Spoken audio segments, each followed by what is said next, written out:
In this video, we explore 10 must-watch Japanese horror films.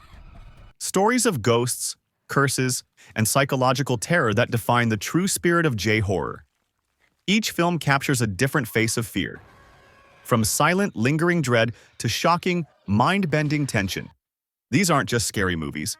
They're haunting experiences that stay with you long after the final frame fades.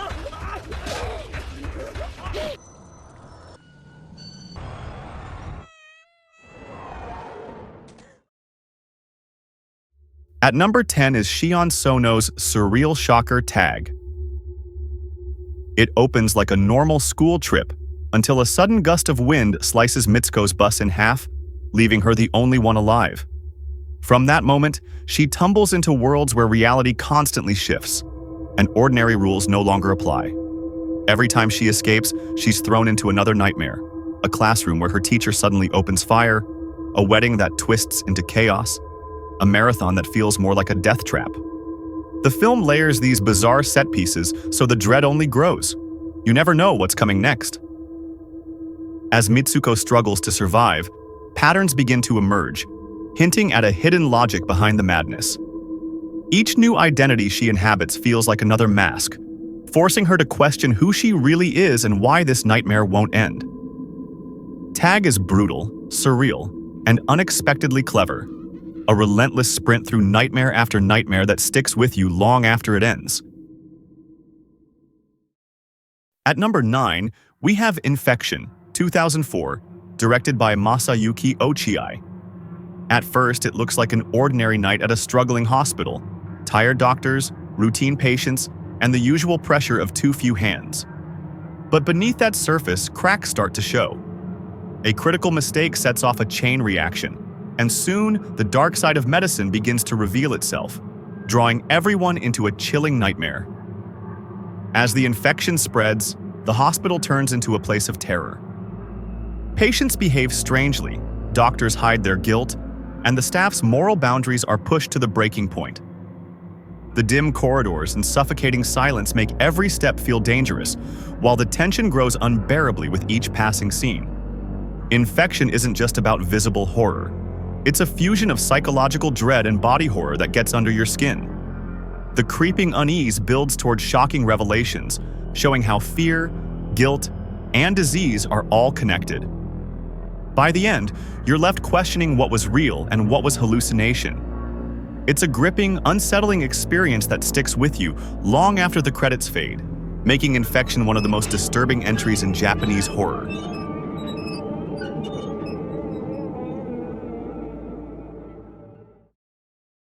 At number 8 is Suicide Club, 2001, another daring and unsettling work from the visionary director Shion Sono, who's known for blending shock with surreal social commentary. The film opens with 54 schoolgirls suddenly jumping in front of a subway train, throwing the city into chaos. What seems like a bizarre one-off tragedy soon unfolds into a disturbing pattern of mass suicides across Japan, hinting at something much darker at play. As investigators and journalists dig deeper, they encounter cryptic messages, strange symbols, and eerie online posts suggesting a hidden force behind the deaths. The hospital-like calm of the city contrasts sharply with the sudden horror, while the unsettling soundtrack and abrupt visual cuts amplify the dread, making every scene feel unpredictable and menacing. Suicide Club isn't just about shock value. It's a chilling exploration of societal pressures, alienation, and human psychology. Each sequence layers suspense, surreal imagery, and disquieting symbolism, leaving you questioning what is real and what is orchestrated. It's haunting, provocative, and a striking example of Shion Sono's fearless approach to Japanese horror.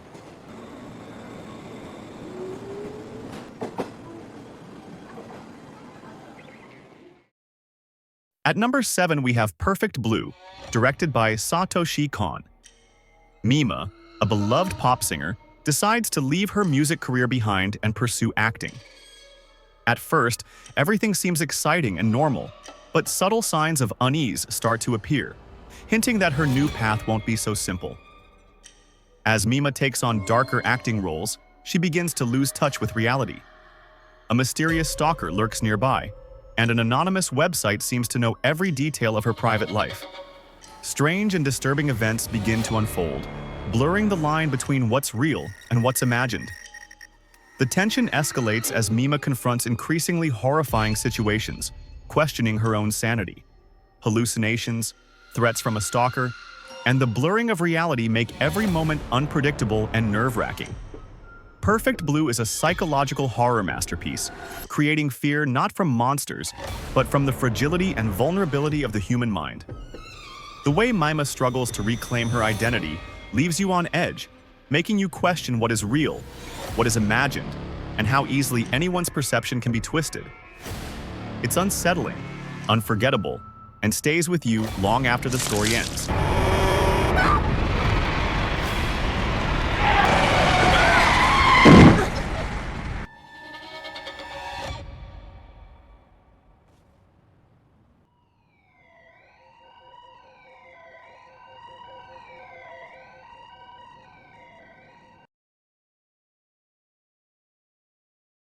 At number 6, we have Dark Water from 2002, directed by Hideo Nakata, the same visionary behind Ringu.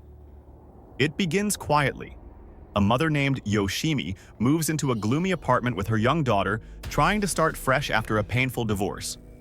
But soon, a mysterious water leak from the ceiling becomes something far more disturbing. The apartment seems alive, water stains spreading, strange noises echoing through the halls, and a little red bag that keeps reappearing. As Yoshimi digs deeper, she realizes the haunting may be connected to a missing child, and the line between the living and the dead begins to blur. In its heartbreaking finale, Dark Water turns from fear to tragedy. What begins as a ghost story becomes a tale of a mother's sacrifice, haunting not just for its scares but for its emotion. It's slow, atmospheric horror at its finest, damp, claustrophobic, and unforgettable.